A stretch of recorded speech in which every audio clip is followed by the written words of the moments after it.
We have an update to a story that we've been covering closely here, Tara Reade's allegations against Joe Biden. So CNN and other outlets had reported there were some questions about her educational credentials, whether or not she had in fact obtained the bachelor's degree that she had said. And part of this story here is Tara served as an expert witness in domestic violence cases for a while in California. And so now, as a ramification of this story and the questioning of her credentials, they are actually going back to those cases, and defense lawyers are reviewing them and trying to contest some of the results. So this is unfolding as we speak. We haven't actually heard a response from Tara yet. One of the stories indicated that from a local paper that she had provided evidence of her credentials. So we're kind of waiting to see what develops there. But look, on the one hand, I think it's fair game as people evaluate, like, is this who's more trustworthy here?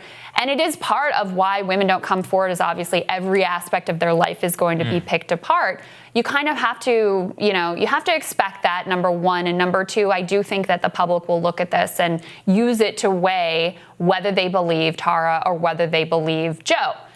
On the other hand, I will say, if we're going to use school credentials, it's not necessarily a clear-cut case here. Joe Biden has had his own problems with misstating his school credentials. Let's take a listen. The new questions stem from taped remarks of Biden during an April campaign appearance in New Hampshire. I went to law school on a full academic scholarship, the only one in my class to have a full academic scholarship. Went back to law school and, in fact, ended up in the top half of my class. I was the outstanding student in the political science department at the end of my year. I graduated with 3 degrees from undergraduate school and 165 credits, only needed 123 credits. Biden now concedes he did not graduate in the top half of his law school class, that he does not have 3 degrees from college, and that he was not named outstanding political science student in college. Newsweek says Biden actually went to school on a half scholarship, ended up near the bottom of his class, and won only 1 degree, not 3. So here's my thing. That's a funny one. Here's my thing. Is just, okay, scrutinize Tara, fine. But you have to apply equal scrutiny to the powerful man involved. And that's the piece that always seems to be missing. Yeah, and, again, look, I think this is totally legit. And it is actually, if she didn't graduate from this, I think it's Antioch University, and misrepresented herself to the court as an expert witness, that is bad. I mean, that is an actual outright lie. It might actually even be, I'm not sure if it's a crime or whatever, but it will significantly impact some of the past court cases that she was involved in, which is what the New York Times said. And I think a lot of this reporting on her past, on inconsistencies in her story, I mean, there's a lot of red flags in some of the many things that she said. I think that's fine. I think it's completely fine to report. It's better in order to have all that full context of the information.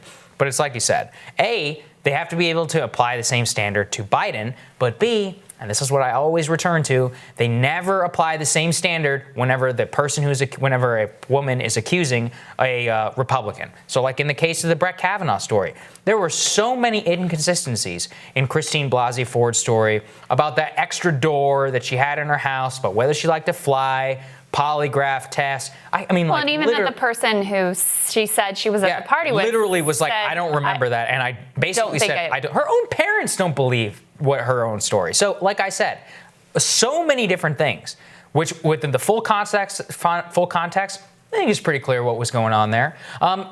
This one is actually a lot more complicated, given that she told her mom, given that some of the corroboration. I mean, the stuff that you can't actually falsify. Like, you can't falsify that court record, right? Yeah. With the divorce filings, she said something happened. Right. That's not something that she changed her story or whatever. And at the time, it's not like she just decided to make this up now. There were clearly corroborating. She clearly told her friend, her brother, her mother, her ex-husband that something happened there. Even a former coworker talked about, she said that she had a bad experience in D.C. There's a lot of corroboration there. And we also shouldn't ignore, the Biden team is clearly working aggressively behind the scenes, even as the forward-facing is, we should believe women. She deserves to be heard. People can make up their own minds.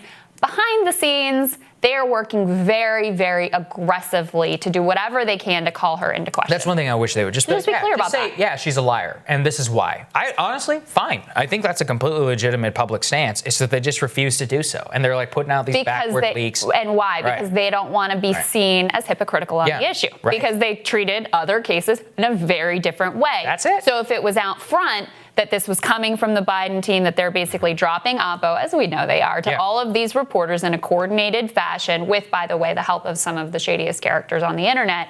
If that was up front, it would be a very bad look. So they have to do it in this dirty way all behind the scenes. Everybody just needs to be honest. These stories are legitimate. Stories about him are legitimate. That's how it should be. All right, more rising for you after this.